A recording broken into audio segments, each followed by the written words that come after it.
Back in the 1970s, you could haul a full cooler right into a stadium. Glass bottles clinked in the stands at baseball or football games, and nobody thought twice about it. Folks set up like it was their own picnic. Drinks on ice, sandwiches wrapped in foil. Security barely looked, and the ushers just smiled. Playgrounds were built tough in those days. You had spinning witch's hat contraptions, kids flying off at dizzying speeds, and the ground below was plain concrete. No mulch, no soft rubber mats, just bruised knees and dead elbows. Parents sat on a bench, smoking or chatting, while the kids sorted themselves out. And somehow, everyone survived. Believe it or not, high schools actually had student smoking areas. They were official courtyards marked off by the school itself, where teens could light up between classes.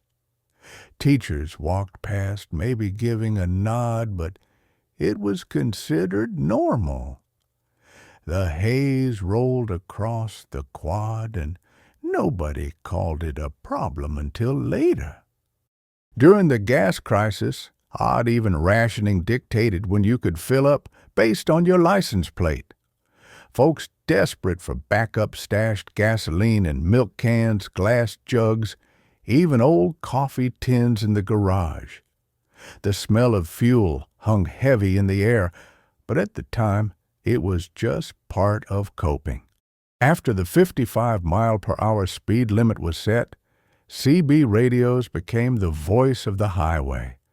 Families cruised the interstate while Dad chatted on the mic, calling out smoky reports about police ahead. Handles like Gear Jammer or Sugar Cookie filled the airwaves, turning long drives into a rolling community on wheels. Open liquor bottles in cars weren't unusual. People rode with a beer between their knees or a mixed drink in a plastic cup, and it wasn't seen as reckless.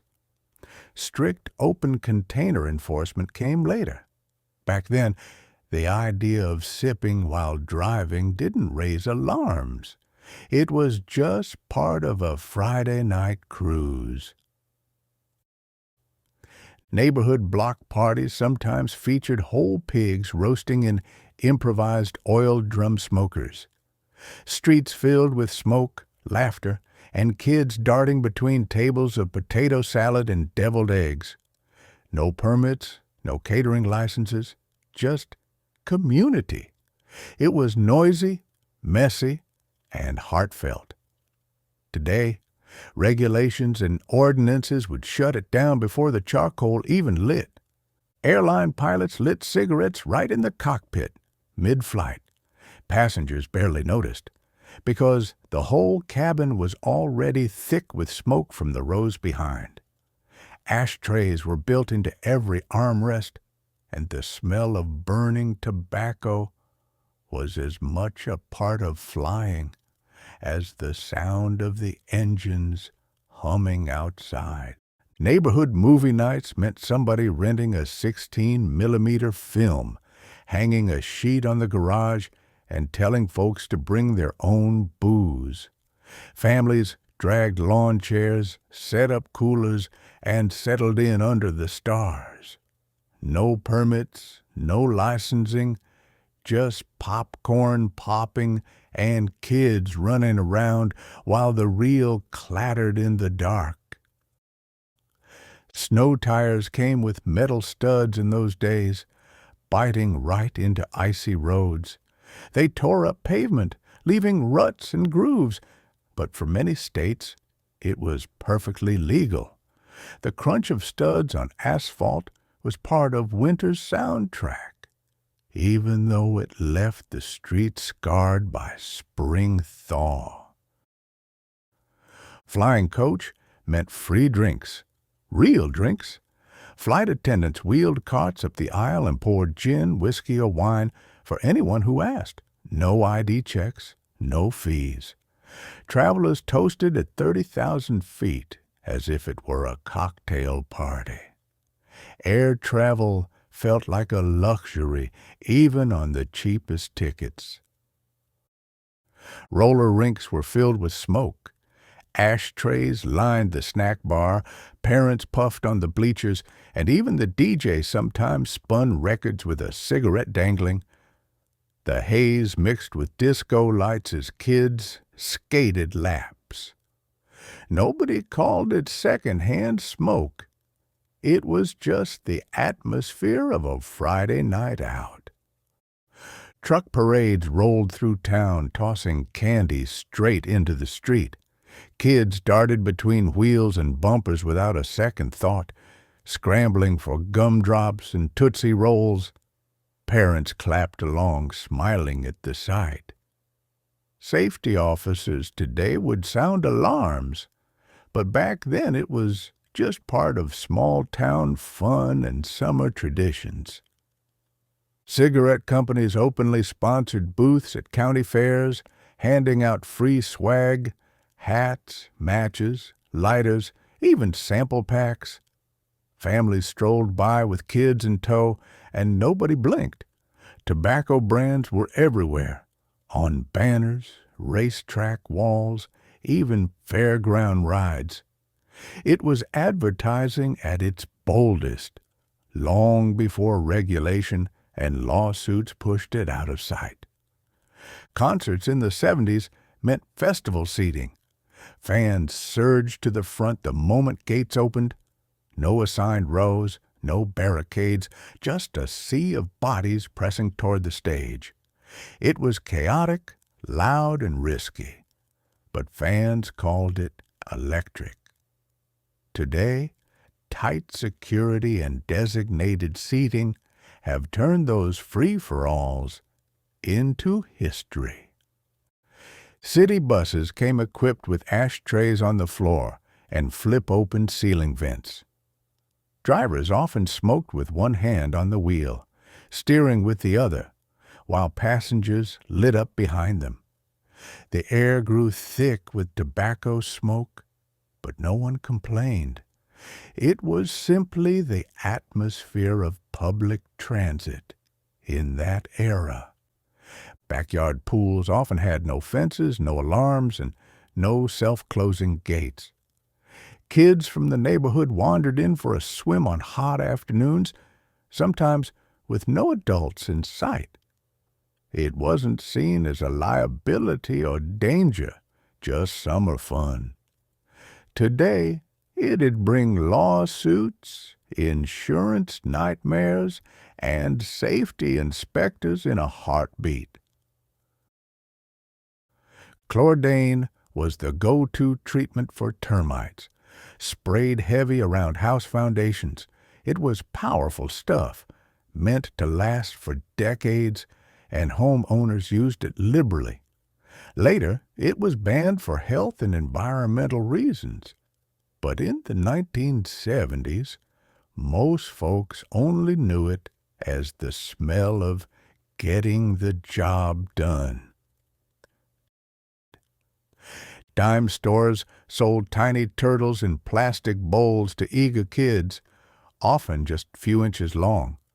No one warned about salmonella, and children played with them right on the kitchen table.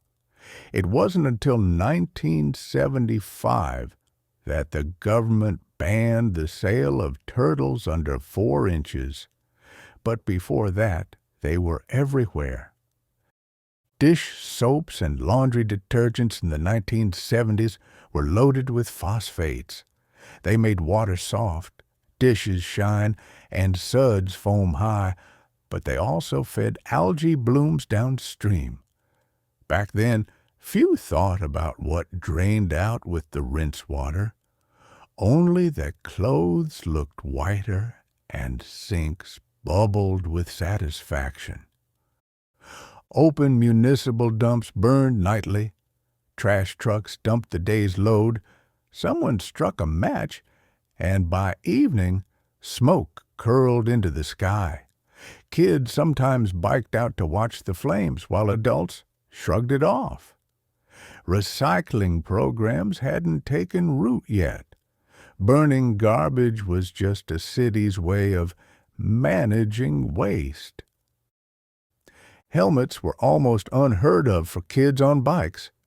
If a kid showed up wearing one, he'd be teased for being overcautious. Skinned knees, chipped teeth, and a few scars were seen as part of growing up. Safety campaigns came later.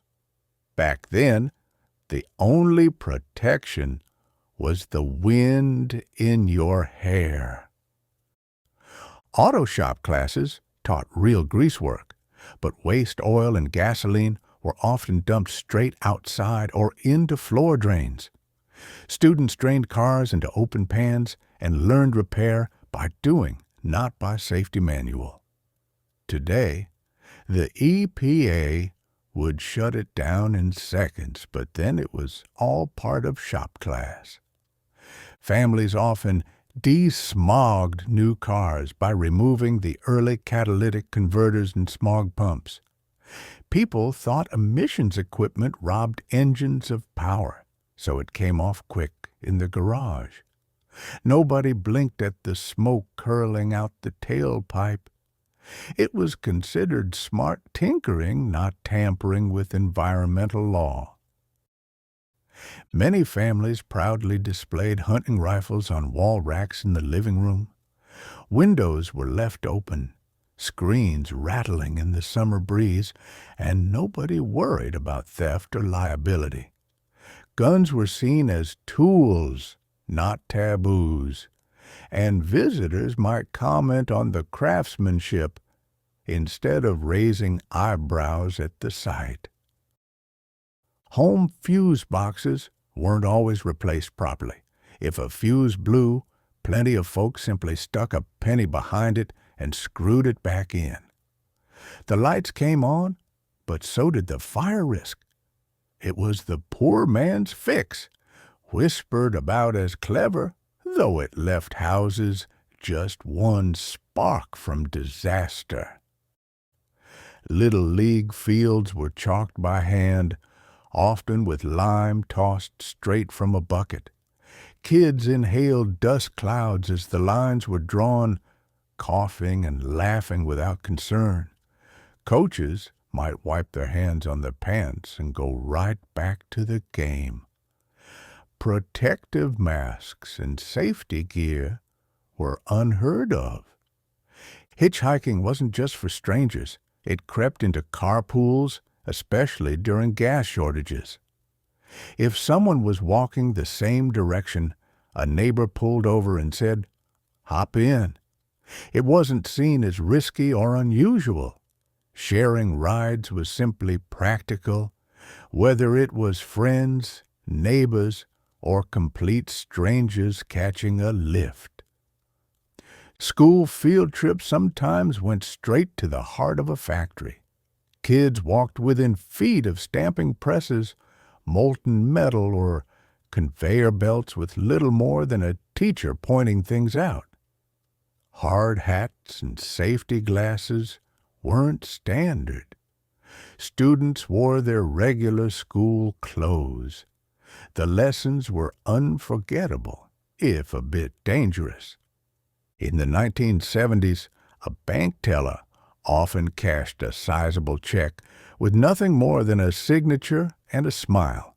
No photo ID, no electronic verification, just a familiar face behind the counter, and maybe a quick glance at the account balance.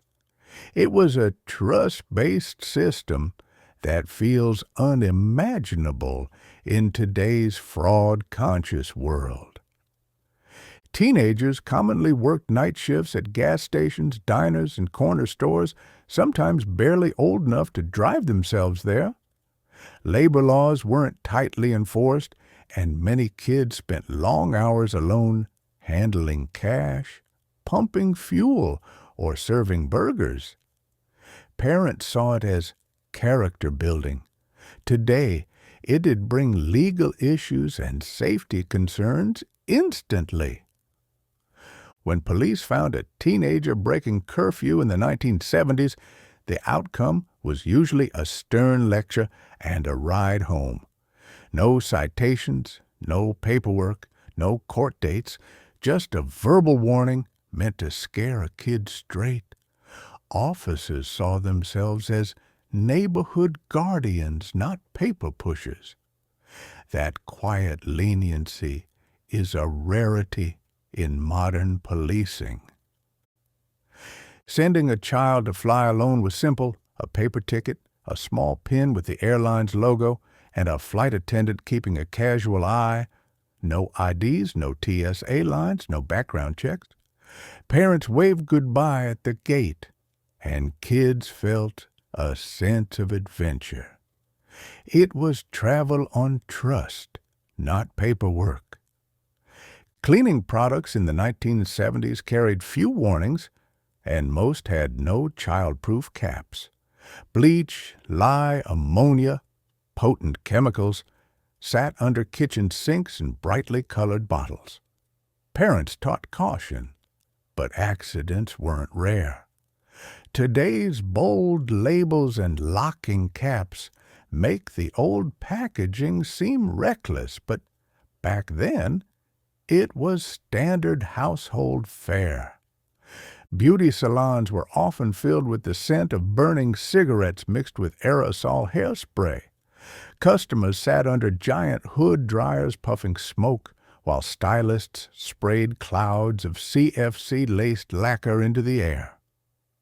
The irony of no smoking signs hanging above the haze wasn't lost on anyone, but it didn't stop the routine.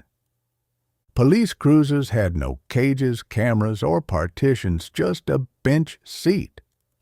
Some departments even offered ride-alongs to curious high schoolers as part of Career Day. Kids sat in the front seat, police radio buzzing, watching officers make traffic stops.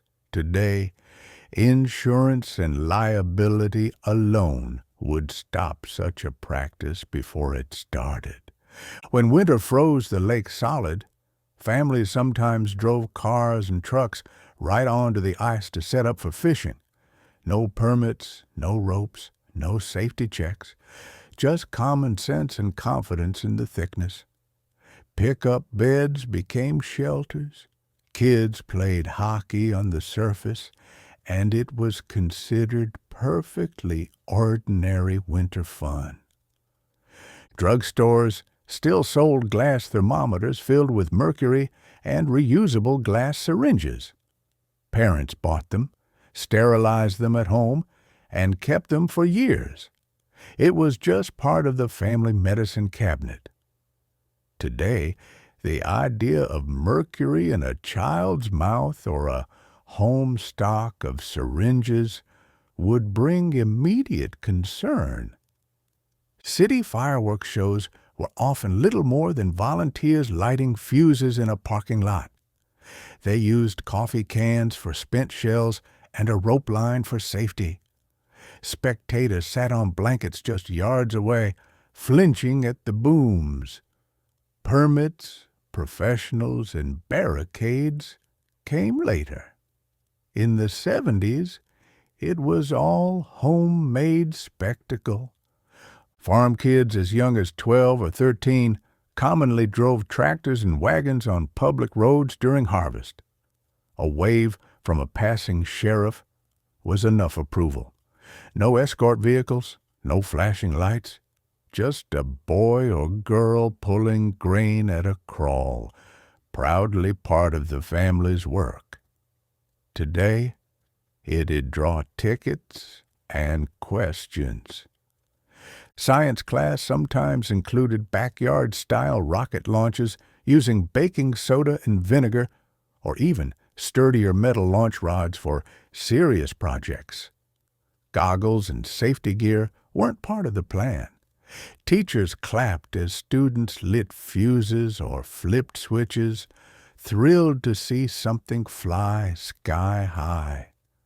Today, the risk assessments alone would cancel the lesson. Backyard tire swings hung from frayed ropes on sturdy old trees. Hard-packed dirt sat below, not foam mats. Kids doubled up, spinning and crashing into one another, laughing through the bruises. Parents watched from the porch, or didn't watch at all.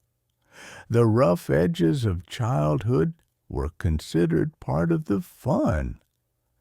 Dropping off film meant the camera clerk opened your envelope and flipped through the prints, often commenting, "Nice vacation," or "That's a good shot of the kids." Privacy wasn't part of the deal. Strangers handled every photo, from beach trips to birthday parties. It was accepted, even expected, in the age before digital. Steering wheel spinners, those one-handed knobs bolted onto the rim, were everywhere on family cars. Folks loved how they made tight turns effortless, especially backing into driveways. And you could buy one at the gas station. They could jam or spin wildly if mishandled, but liability wasn't the worry then. Convenience and that slick, confident feel were. Many county roads, especially rural ones, wound along cliffs and sharp curves without a guardrail in sight. A simple yellow warning sign was considered enough. Drivers knew to take it slow, but accidents were common. The lack of barriers seemed shocking now, yet it was just part of country driving. Shop class in schools sometimes involved casting molten aluminum into sand molds. Students in sneakers and T-shirts poured liquid metal, sparks flying, with little more than a teacher's nod of caution. Protective shields, gloves, or goggles weren't required. Kids learned real-world skills, though at risks today's safety codes would never allow. Teenagers interested in science could order chemistry glassware by mail, flasks, burners, condensers, no questions asked. It was marketed as educational for school projects or science fairs. Parents rarely hesitated, even though it meant kids could experiment with volatile chemicals at home. That kind of hands-off trust feels almost unbelievable in today's regulatory climate. Traveling vendors drove vans through neighborhoods, sharpening knives and scissors right at the curb. Housewives passed out their kitchen blades, chatting while sparks flew from the grinder. Payment was small cash, no paperwork, no scheduling.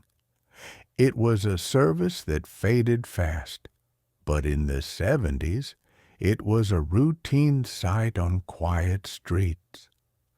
Neighborhood dogs roamed freely, following kids to school in the morning, chasing bikes in the afternoon, or sleeping near the ball field. Collars and leashes were optional.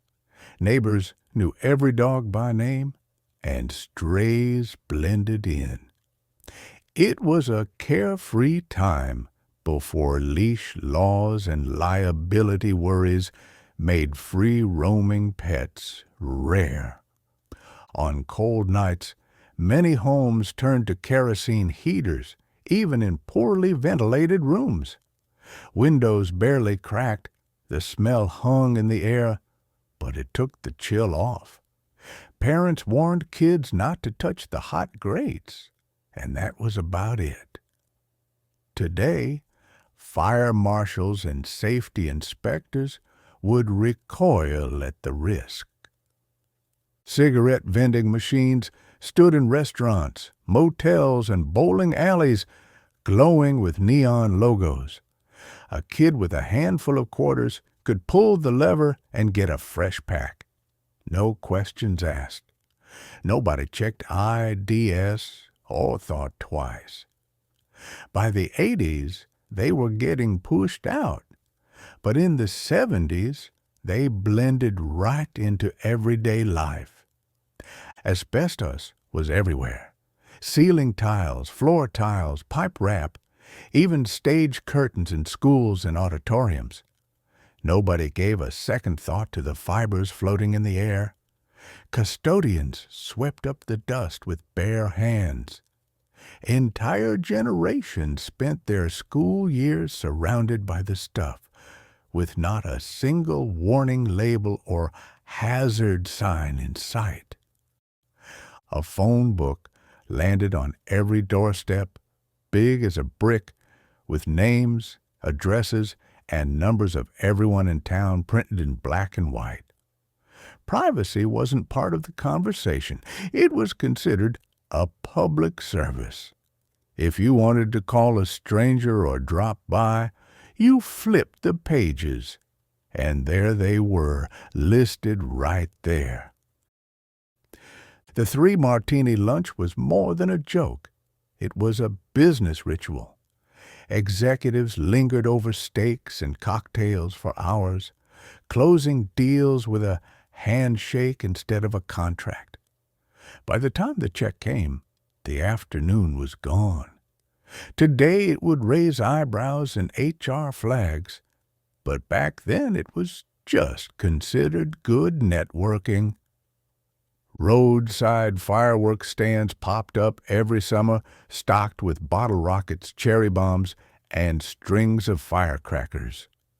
Kids wandered up with a couple of bucks from mowing lawns and walked away with bags of explosives. Sellers rarely asked an age, just smiled and made change.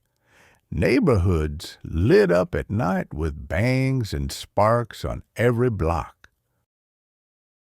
Sneaking friends into drive-ins in the trunk was half the fun. Teens folded themselves into cramped spaces, whispering not to cough or laugh while the car rolled past the ticket booth. Attendants knew it happened and mostly shrugged. Once inside, the trunk popped open and out spilled a crowd, ready for soda, popcorn, and the double feature. When the oil crisis hit, gas lines stretched for blocks. People sat with engines off, windows down, radios on low. Some brought coffee, others brought cards. It wasn't just a line, it was a new part of life. And when your tank was finally full, you didn't just drive home, you celebrated. Your first digital watch felt like a gadget from the future. The red LED numbers lit up with a dramatic button press, and you made sure everyone saw.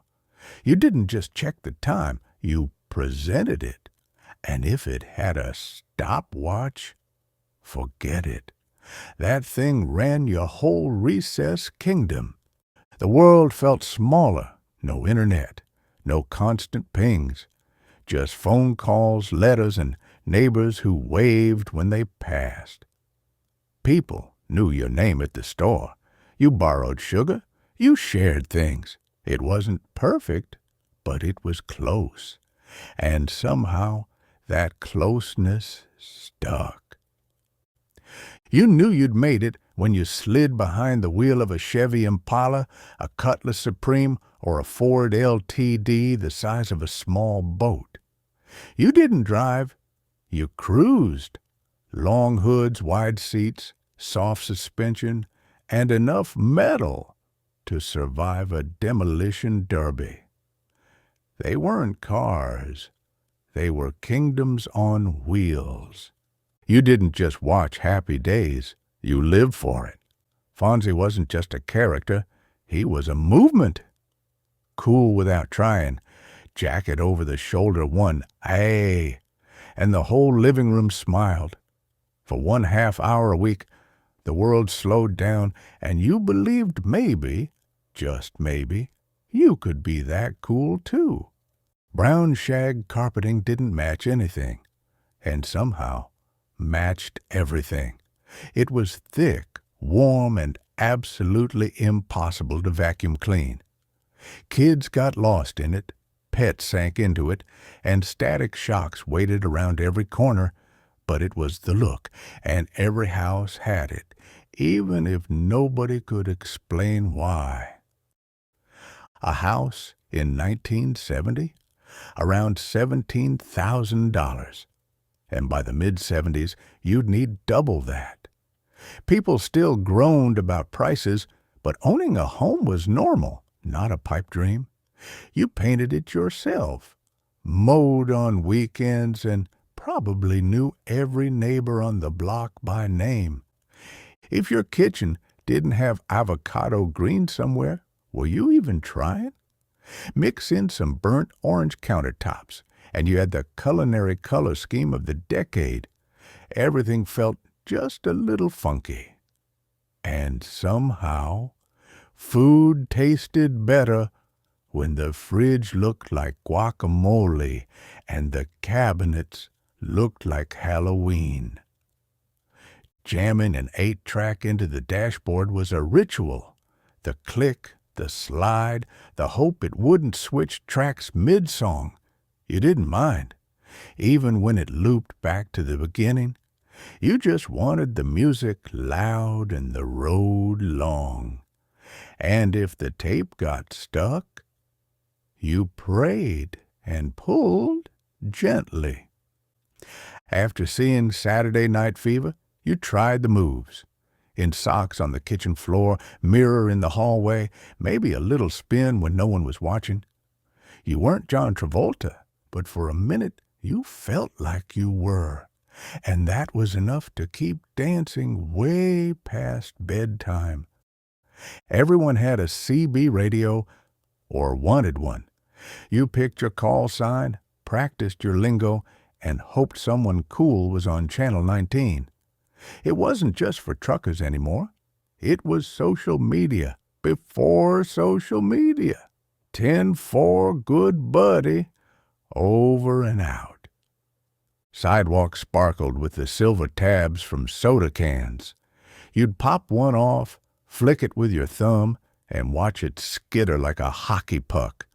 Nobody picked them up. Nobody even blinked. It was just part of the scenery.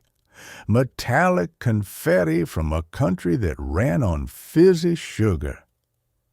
You swore Tab and Fresca were good for you. They weren't just diet sodas. They were futuristic elixirs. Fizzy, bitter, strangely addicting. And when you cracked one open in front of friends, you felt just a little ahead of your time. Nobody knew what was in them. Nobody asked. Bell-bottoms didn't just cover your shoes, they devoured them. Denim swept the sidewalks, caught the breeze, and made you feel like you were walking on air. The wider they were, the cooler you were. And if they had embroidery on the pocket, you were practically untouchable. Mood rings promised magic. You'd stare, hoping it turned the right color, like it actually knew how you felt. Mostly it sat there purple or brown, and you tried to act mysterious. But every now and then it hit green, and you swore it understood you. Sort of. You didn't wear a boombox. You carried it like a crown, rested on one shoulder, turned up just loud enough to tick off the neighbors. Funk, rock, rap, didn't matter. If you had batteries and attitude, you were mobile, and the whole block heard you coming. The first time you listened to Dark Side of the Moon with headphones, it was like discovering a new planet. The heartbeat, the clocks, the echoing voices. You laid on the carpet, eyes closed, and let it take you somewhere else. You didn't move. You didn't talk. You listened. Lava lamps weren't just decorations. They were an experience. You'd turn it on, wait an eternity, and then finally, blobby magic.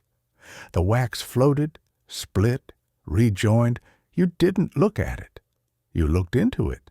And for some reason, it made everything feel calmer. Earth shoes weren't about fashion. They were about alignment. The weird slant made you feel like you were walking uphill in reverse. But if the brochure said they fixed your posture, you believed it, even if they looked like something a garden gnome might wear. Macrame wasn't a craft, it was a movement. Every window had a hanging plant held up by rope knots and love. Some were homemade, some were store-bought, but they all swayed slightly in the breeze, and for a while it felt like every corner had its own little jungle. You gathered around the TV to watch the bicentennial like it was the moon landing. Red, white, and blue flooded every channel. Parades, music, fireworks. It felt like the whole country was dressing up for its birthday, and we were lucky to be invited. The Star Wars line wrapped around the building. You didn't know what you were about to see, just that your cousin saw it twice and wouldn't shut up about it. Then the lights went down, the screen lit up, and suddenly you weren't in the 70s anymore. You were in a galaxy far, far away. The average American household brought in just under $10,000 a year in 1970. By the end of the decade, it had almost doubled. You weren't getting rich, but you could pay the bills, take a summer trip, and still treat the family to a Friday night pizza without sweating too hard.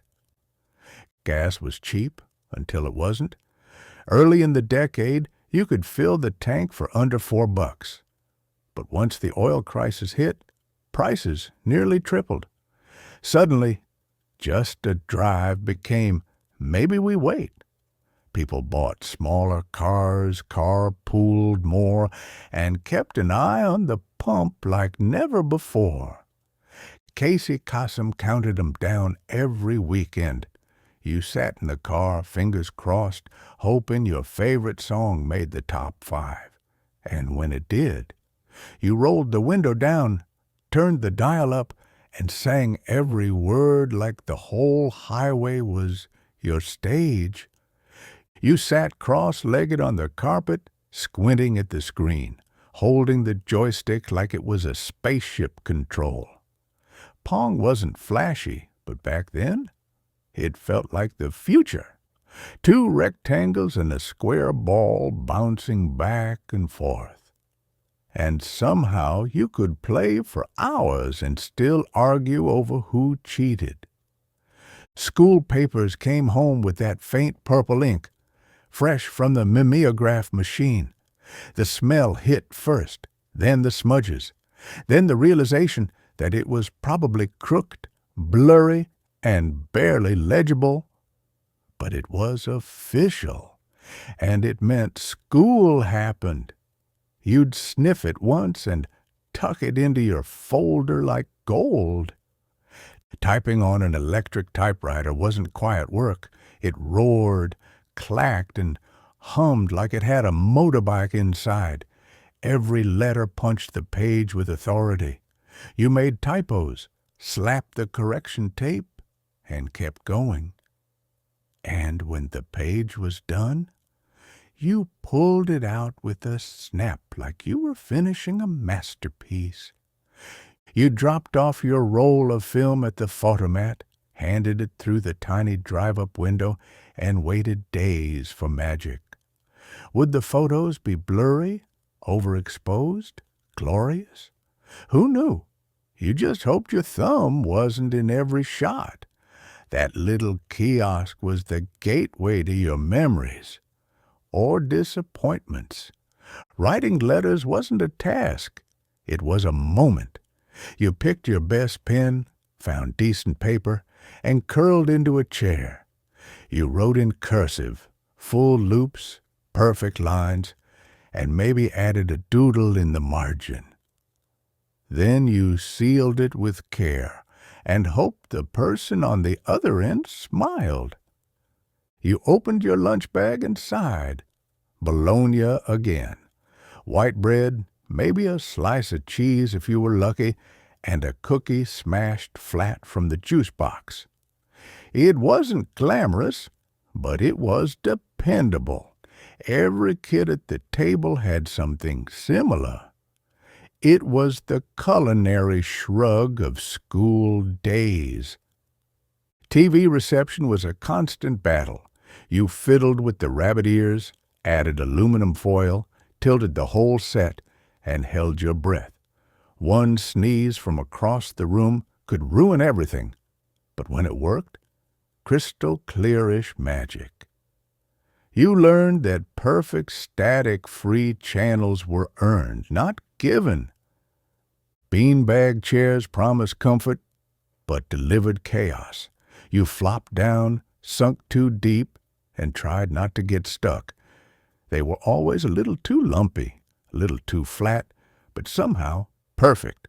You dragged them from room to room like a pet. And when they tore, styrofoam snowstorm. You didn't grasp the gravity of Nixon resigning, not really, but you remember where you were, the living room, the hush, that black and white image on the boxy TV. Adults tense, kids confused, and Walter Cronkite sounding like a disappointed dad. History happened, and you felt it even if you didn't understand it yet. Grandma's coffee table wasn't complete without the glass grapes, purple or green, always glossy, with a stem like driftwood. Nobody knew where they came from. Nobody touched them. They were just there, heavy, decorative, and slightly mysterious, like a forbidden snack from a fancy alien fruit bowl. You laced up your skates, threw on striped socks, and headed into the neon lights of the roller disco. Music thumped, lights pulsed, and everyone tried to look cool without falling. You didn't skate, you grooved. And if you crashed into the wall, you laughed, brushed it off, and kept rolling. Jell-O was dessert, salad, and question mark. With carrots? Maybe cottage cheese? No one knew why it existed, but it did. You spooned it politely at potlucks, nodded like it made sense, and quietly hoped there was real dessert waiting nearby. Still, that wobble had personality. There was something satisfying about rolling down your window with a crank. That clicky resistance, the feeling of control, the workout for your forearm. And when you got it just right, not too open, not too breezy, you felt like a car whisperer. Then someone complained, and you had to do it all over again. Growing up without screens meant you noticed more. The color of sunsets, the hum of summer nights, the way time seemed to stretch. You weren't chasing updates or scrolling through noise. Life moved slower, but richer. The world outside wasn't background. It was everything. Looking back now, it's hard not to miss how big life felt when it was simpler.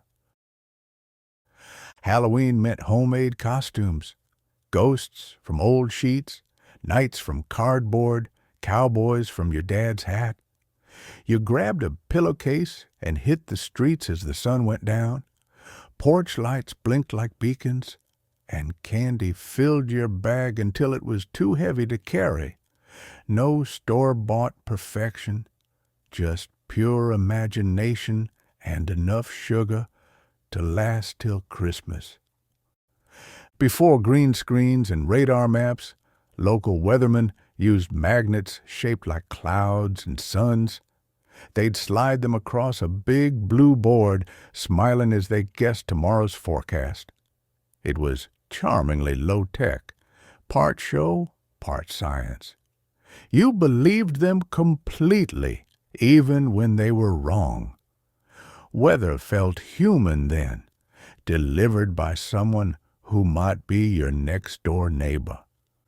Collecting soda can pull tabs was one of those short-lived crazes every kid joined. You'd string them into chains, trade them like treasure, and show off the longest strand on the block. Nobody worried about sharp edges. We just thought they were cool. It didn't last long, but for one strange summer, those little metal loops felt like gold. Block parties were the highlight of the neighborhood. Someone fired up a charcoal grill, kids rode bikes between folding chairs, and the air filled with smoke, laughter, and the sound of a transistor radio. Dads flipped burgers, moms passed potato salad, and someone always brought a guitar. You didn't need much to feel rich, just food, music, and friends. On summer afternoons, every kid on the block ended up in the same backyard. A slip and slide stretched across the grass, sprinklers spraying, and a pitcher of Kool-Aid sweating on the picnic table. No one cared about schedules or sunscreen. You just laughed until your sides hurt. Grass stuck to your legs. The whole world shrinking to one perfect afternoon. Summer evenings had their own kind of magic when the ice cream truck rolled through. You'd hear that jingle from blocks away and sprint barefoot to the curb, clutching coins from your mom's purse. Rocket pops, drumsticks, fudgesicles. The hardest part was deciding. Sticky fingers, cold treats, and laughter under fading sunlight.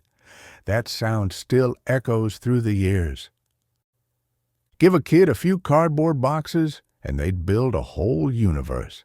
Spaceships, castles, forts. It didn't take much. Couch cushions became walls. Old blankets turned into roofs. The only limits were imagination and tape. Whole afternoons vanished inside those creations. No batteries, no instructions, just creativity and the wonderful silence of being lost in your own world. Saturday afternoons at the mall arcade were pure joy.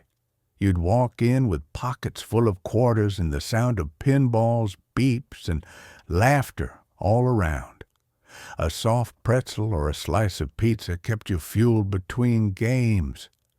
The glow of screens and flashing lights made it feel like another world, one powered by skill, coins, and luck. Afternoons meant sinking into the shag carpet in front of a wood-paneled TV console, twisting the dial to find Happy Days, The Brady Bunch, or MASH. You had maybe 3 channels, and they still felt like plenty. The picture would flicker, the antenna needed adjusting, and the whole family gathered anyway, together in that warm glow every living room seemed to have. You could ride your banana seat bike all day without a helmet, no phone in your pocket, and nobody panicked. You knew to be home when the street lights flickered on, and that was enough. Every ride felt like an adventure, down sidewalks, through puddles, over curbs. The whole world wide open to a kid with nothing but time and air in his tires. Vinyl records ruled the room back then. The first scratch of the needle was sacred, and you'd sit cross-legged by the stereo, watching it spin. Fleetwood Mac, the Eagles, and Led Zeppelin filled bedrooms across America. You learned every lyric by heart, rewound nothing, skipped nothing. Listening wasn't background noise, it was the event itself, and you savored every note. Family photo night meant dragging out the carousel slide projector and a box of slides labeled by hand. The room went dark, the fan whirred, and every click brought another memory. Vacations, holidays, smiles, frozen in time. Kids groaned, adults laughed, and the light flickered against the wall. Those evenings weren't fancy, but they stitched families closer together. Every kid had a few packs of wacky packages stickers, those hilarious parodies of cereal boxes and soda cans. You'd trade them at lunch, laugh over the names, and stick them on binders or your bike. They made fun of the grown-up world, and that made them perfect. It felt like a small rebellion, one bright sticker at a time. School lunches came on divided plastic trays, each section filled with something beige. You'd trade rolls for pudding cups and struggle to open the tiny cardboard milk cartons that never tore right. Still, the smell of hot rolls and tater tots meant a small break in the middle of the day. Somehow, even lukewarm food tasted better when you were 12. Your first real taste of freedom came on two wheels. A Schwinn with a chrome sissy bar and colorful handlebar streamers fluttering behind you. You felt invincible, pedaling past your house just to see how far you could go. The world opened up one block at a time, powered by your own legs and a summer day that never seemed to end. Roots wasn't just a mini-series. It was a national event. Families sat together night after night, quiet, eyes wide, taking it in. Conversations got real. Classrooms changed. It didn't feel like TV. It felt like something you needed to watch, even if it made you uncomfortable, especially if it did. Dinner out didn't mean fancy.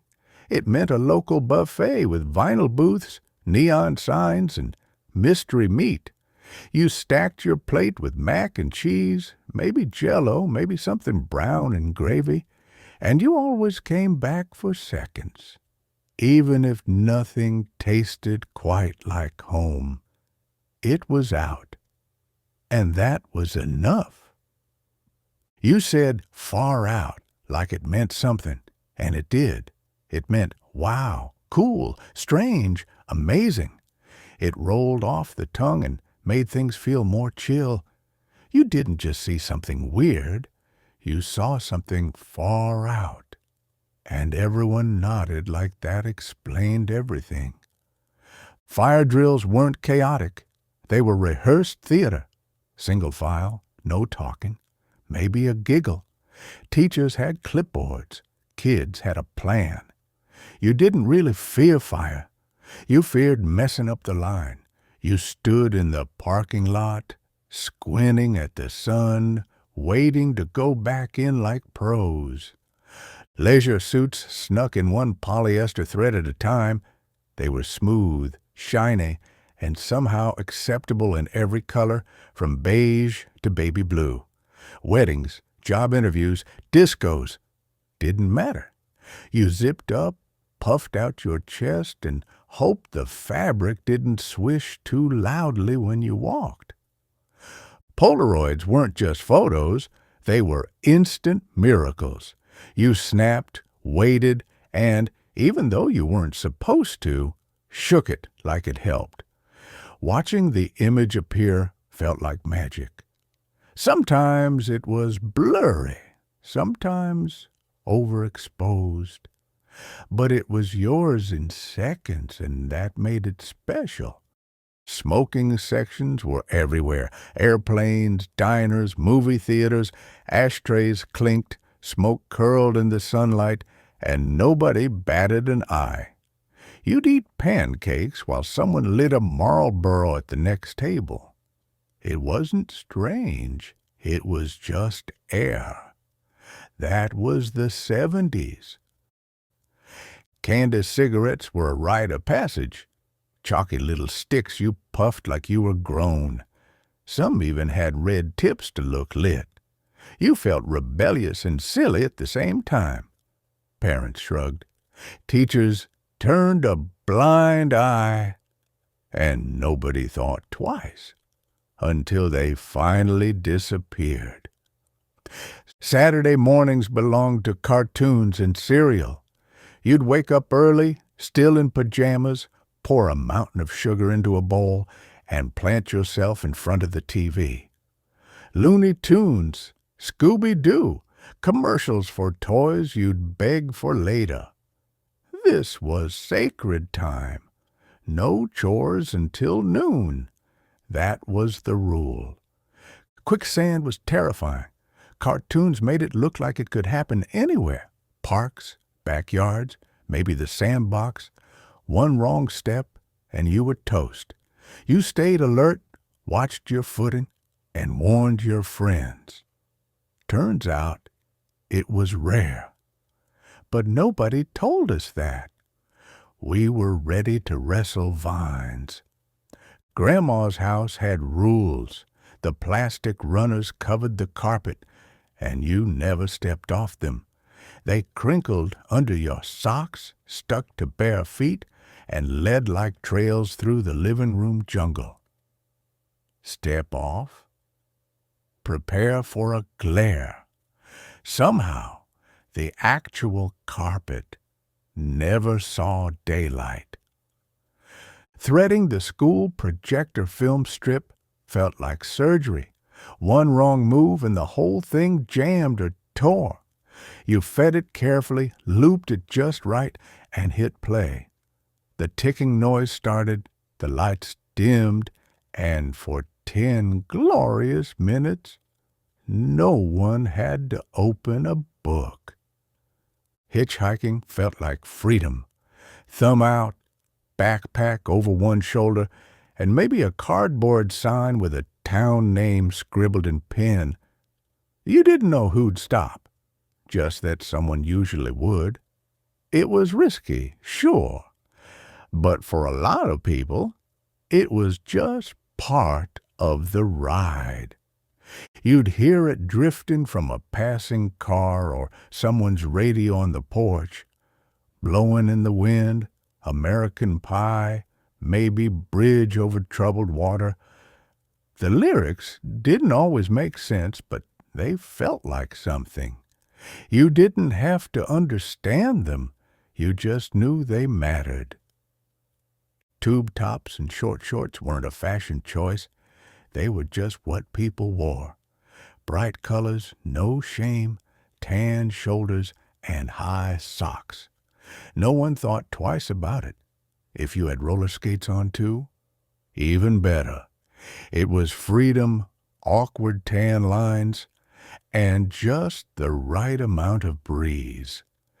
You weren't supposed to read National Lampoon, which made it even better. The jokes were edgy, the comics weird, and half the time you didn't fully get it. But it felt cool, like sneaking into a grown-up conversation and laughing anyway. You hid it under your mattress, just in case. Mom had a system, coupons in one hand, giant accordion folder in the other. They were sorted by aisle, product type, maybe expiration date if she had time. Grocery trips weren't fast. They were planned. You'd trail behind the cart while she double-checked every shelf, like she was solving a puzzle. School hallways had a smell, chalk dust, floor wax, maybe wet coats in winter. It hit you the moment you walked in. Every classroom had its own version. Glue sticks, pencil shavings, those bulletin boards with fabric that somehow absorbed every smell forever. Love's Baby Soft was everywhere, sweet, powdery, and impossible to miss. The boys had Brute, strong, musky, like trying to smell older. You could follow someone down a hallway just by the trail they left. And if you hugged someone, you wore that scent the rest of the day. You picked up the phone and heard strangers. A party line wasn't about parties. It was shared service. You'd say, hello. Someone else would say, hang up. And sometimes you just listened. Eavesdropping was accidental, or not. It was weird, frustrating, and kind of thrilling, like picking up a mystery show. S&H green stamps sat in a drawer, half-licked, curling at the edges. You pasted them into booklets, unsure what you were saving for. A toaster? A blender? No one really knew, but it felt responsible. You weren't just buying groceries, you were collecting. It was like grown-up trading cards with mystery rewards. News anchors didn't yell. They just sat there, looked you in the eye, and told you what happened. Cronkite, Chancellor, Brinkley, those guys felt like uncles. You trusted them. They didn't have theme songs or breaking graphics. Just suits, steady voices, and the sense that the world made a little more sense. You'd be watching the game or an award show, and boom, there goes a naked guy. Streaking became a thing, and somehow it was funny, not shocking. The cameras tried to look away, but the audience didn't. People clapped. The host laughed. And for a few years, public nudity was just sport. Dad's pocket protector wasn't ironic. It was functional. Pens, pencils, maybe a ruler or two, all lined up like tools in a shed. He wore it with a short-sleeve button-up and no shame. You thought it was dorky, but he got stuff done, and those pens never leaked.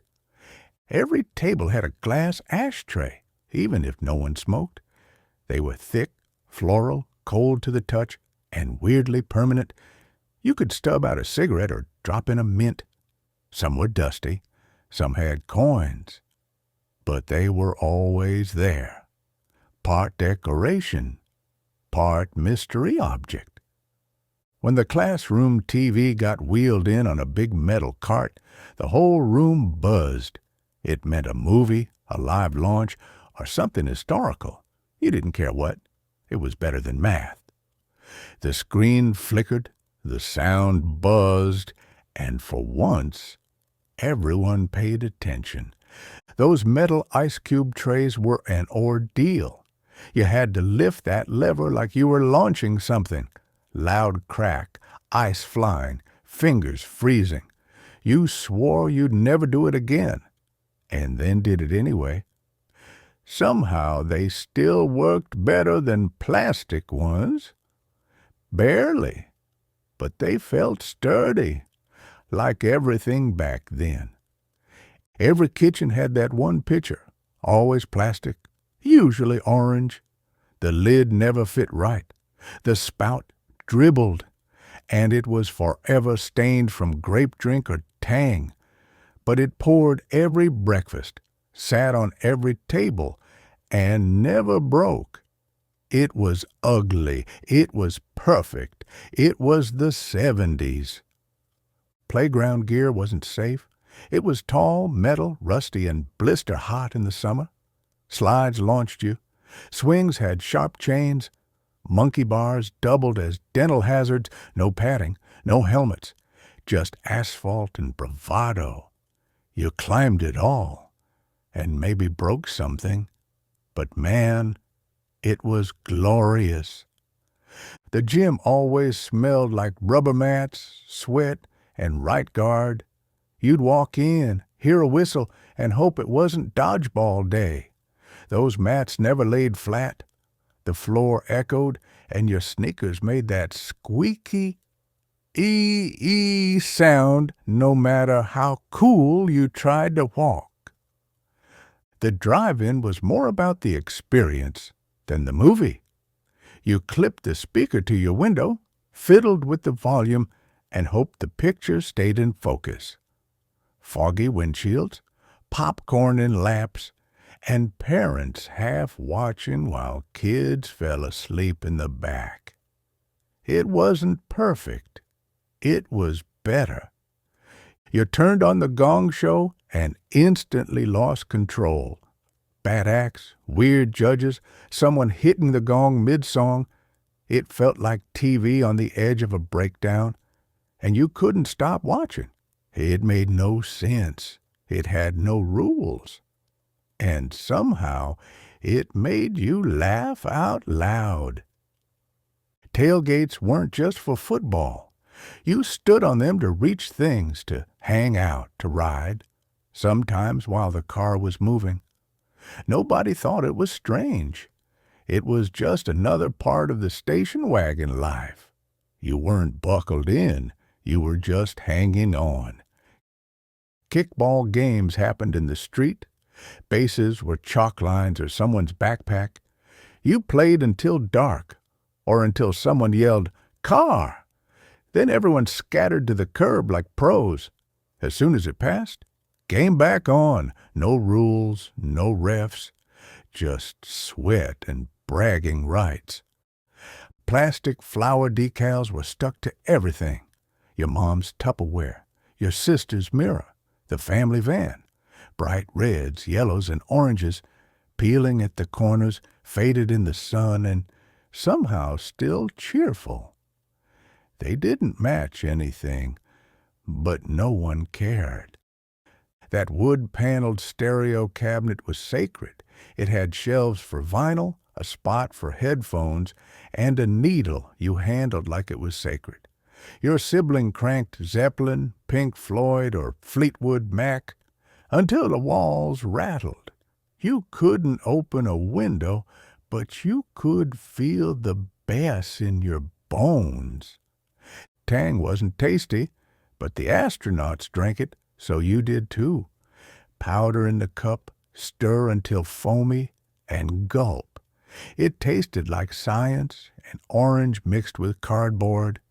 But you were drinking space juice. That alone made it worth the weird aftertaste.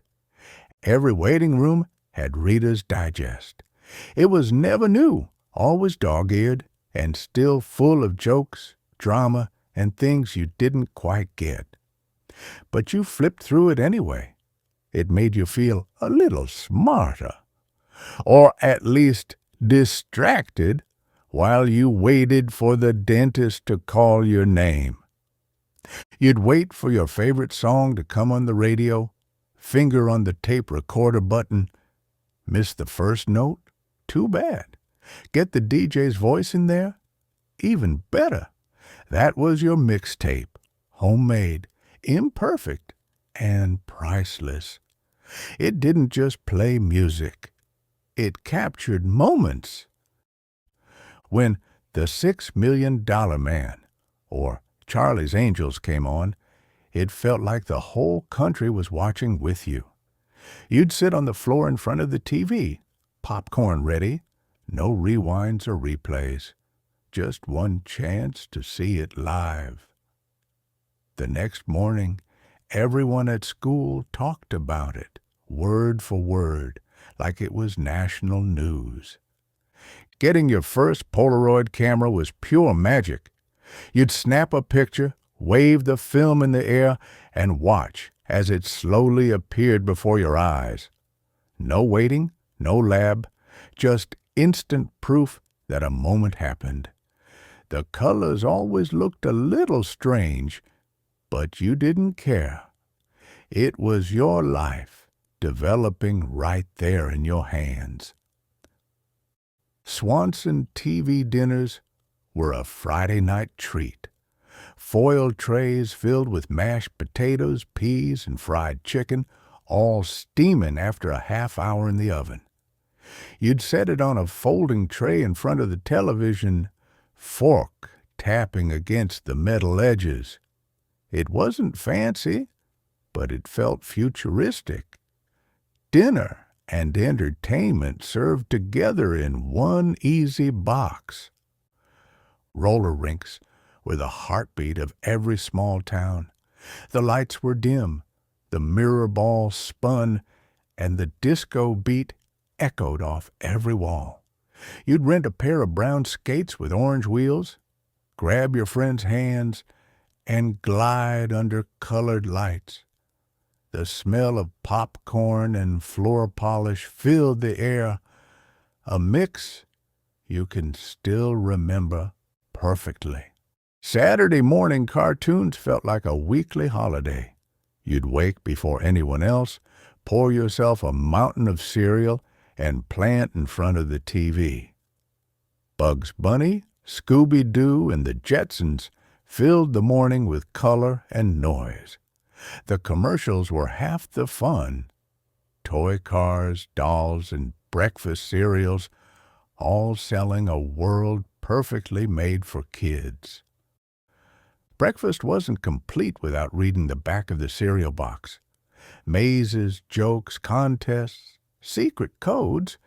You studied every inch while spooning sugary flakes into your mouth.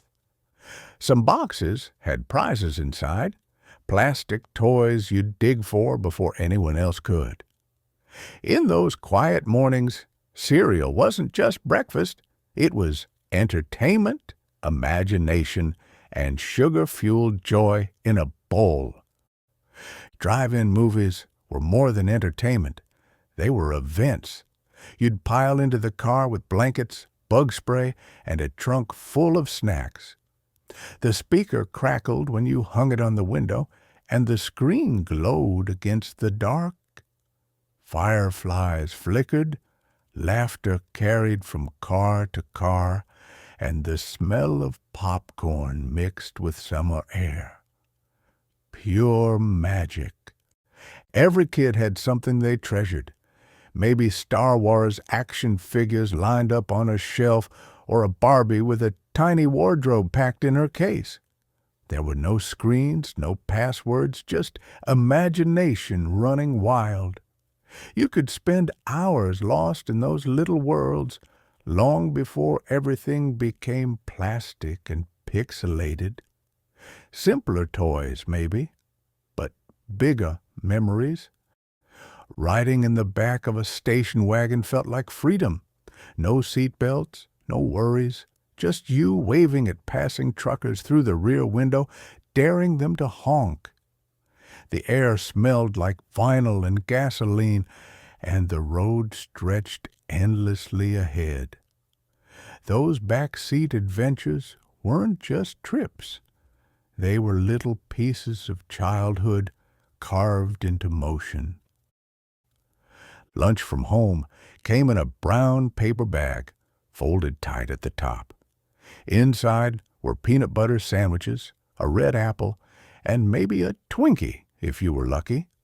No prepackaged snacks, no juice boxes, just simple, homemade care packed by someone who loved you.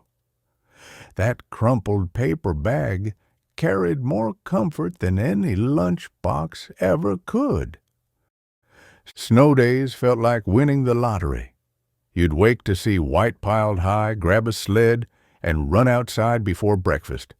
The whole neighborhood turned into a playground. Snowball fights, forts, and rosy cheeks. Wet mittens steamed on the heater while you thawed out with cocoa. School could wait. The day was yours, bright and frozen and full of joy. When the Sears Wish book arrived, it wasn't just a catalog. It was a dream. You'd lie on the floor for hours, circling toys, bikes, and games you knew you'd never get but loved anyway. Christmas started right there, with a red pen and imagination. Every glossy page felt like a promise that magic might just come true this year. 4th of July meant real fireworks, the kind you lit yourself in the driveway while neighbors watched from folding lawn chairs. The air smelled like smoke and hot pavement. Kids ran with sparklers, dads launched bottle rockets, and moms brought out lemonade. It wasn't about big city displays, just families, laughter, and the thrill of lighting the fuse yourself. No one scheduled playdates back then. Kids just knocked on your door and asked, "Can you come out and play?" Bikes hit the pavement seconds later. The world outside felt endless. Empty lots, creeks, and backyards blending together. Parents didn't track you. They just trusted you'd be home by supper. Freedom like that doesn't come with cell phones and calendars. A real barbershop was more than a haircut. It was a ritual. You'd push open the glass door, smell that sharp bay rum, and hear the hum of clippers. The striped pole spun lazily outside as men talked baseball, weather, and local gossip. The floor was sprinkled with hair, the magazines were old, and the advice was always free. Collecting glass soda bottles was a kid's first taste of entrepreneurship. You'd load your bike basket with empties, pedal to the corner store, and cash them in for nickels. Then came the reward, a pack of baseball cards or a cold root beer from the cooler. It wasn't much, but it felt like you'd earned every bit of it. When your family finally brought home a color TV, it felt like the future had arrived. Sunday night movies burst to life in real hues, reds that glowed, blues that shimmered. Even the news looked exciting. Neighbors came over just to see it. After years of black and white, the world suddenly looked brighter, richer, and full of promise. Waiting for your favorite song to play on the radio was a test of patience and timing. You'd sit by your cassette deck, finger on the record button, hoping the DJ wouldn't talk over the intro. When it finally came on, you caught every note, static and all. That mixtape became your treasure. Part radio, part magic, and all yours. When the first microwave oven arrived, it felt like something out of science fiction. You'd watch through the little window as leftovers spun slowly inside, amazed at food heating without fire or stove. It hummed, it beeped, it made popcorn in minutes. Families gathered just to see it work. The 1970s made you believe the future had finally come home. Libraries back then had their own magic. You'd flip through long drawers of card catalogs, the scent of old paper and dust filling the air. Each wooden drawer clacked as you searched for the right card, then thumped it down on the counter for stamping.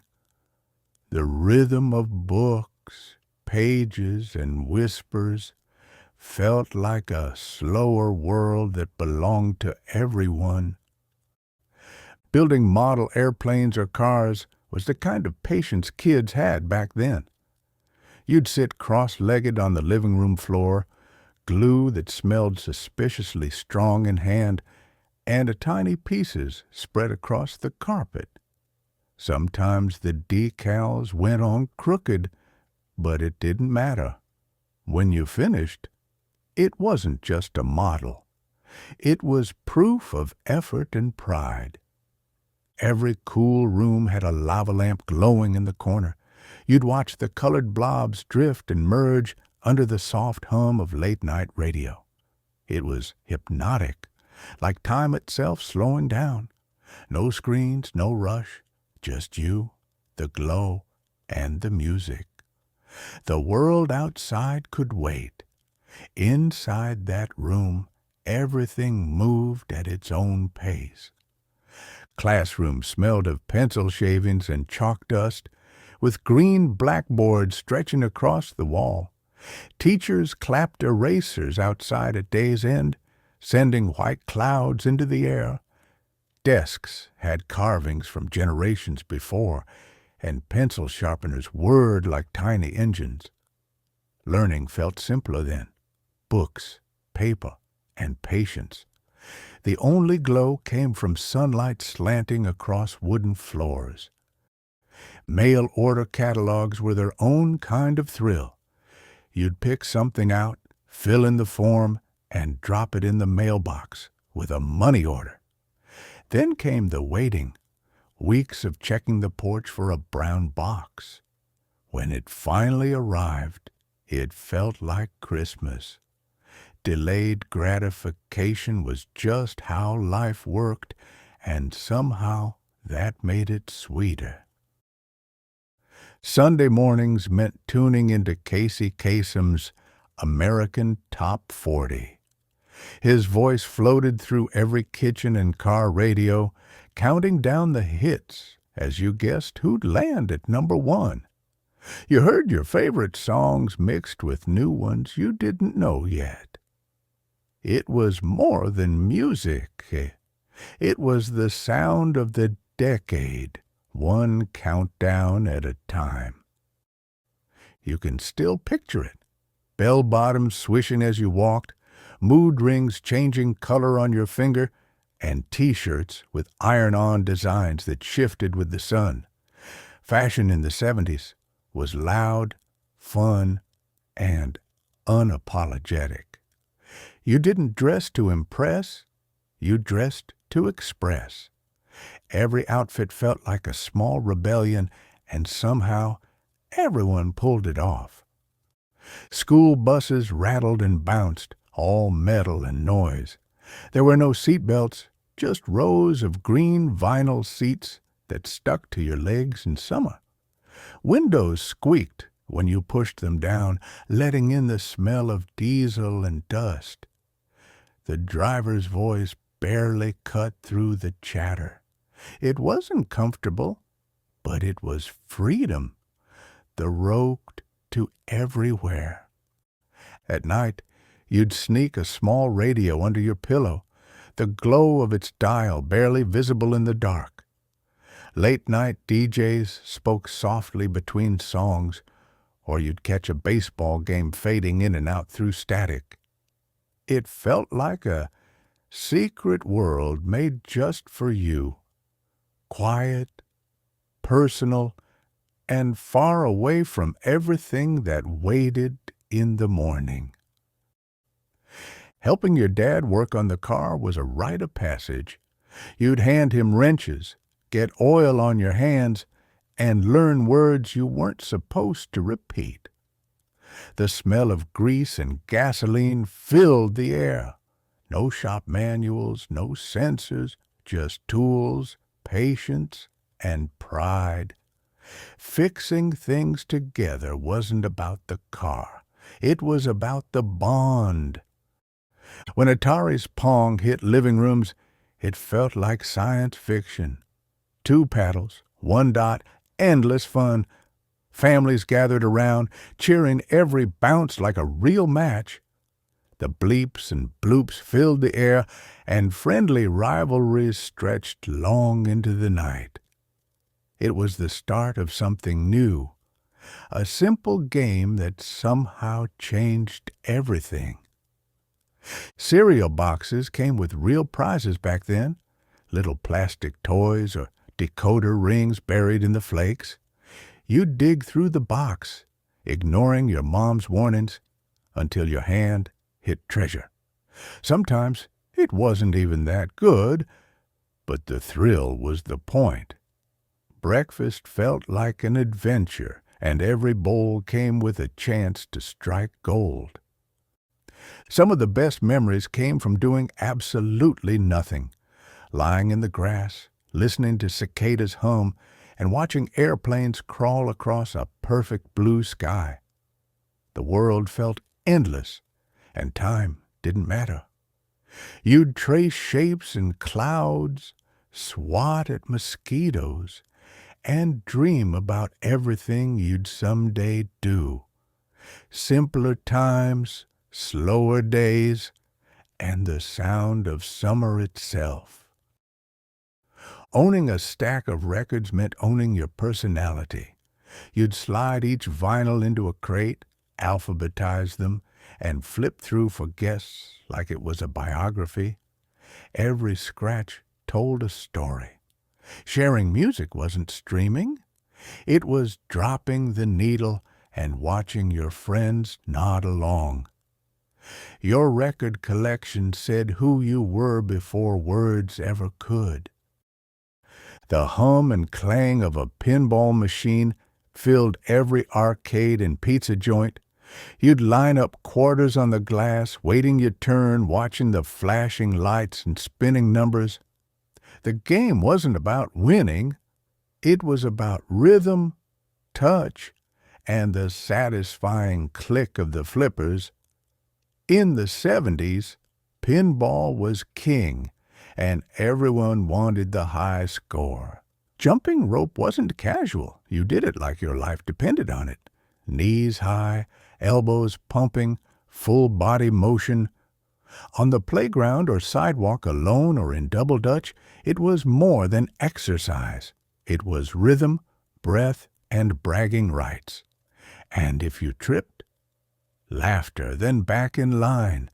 Shag haircuts ruled. Feathered bangs floated in perfect swoops. Farrah Fawcett was the gold standard, and every girl with a blow-dryer tried to match it. Guys had their own versions, longer in back, puffed up in front. It was volume, layers, and a whole lot of hairspray. Summer meant shorts sticking to hot vinyl seats. You'd hop in, yelp, and shift like you were sitting on lava. Seat belts burned, steering wheels melted your fingerprints. No one thought about air conditioning. You just rolled the windows down, stuck to the seat, and waited to cool off. Eventually, beer can pull tabs were a collectible. You'd snap them off, save them in jars, or link them into long, shiny chains. Some people wore them, others made art. They were everywhere, sidewalks, car floors, even sandboxes. Nobody thought about recycling. They were just part of life. Riding in the back of a pickup truck didn't raise eyebrows.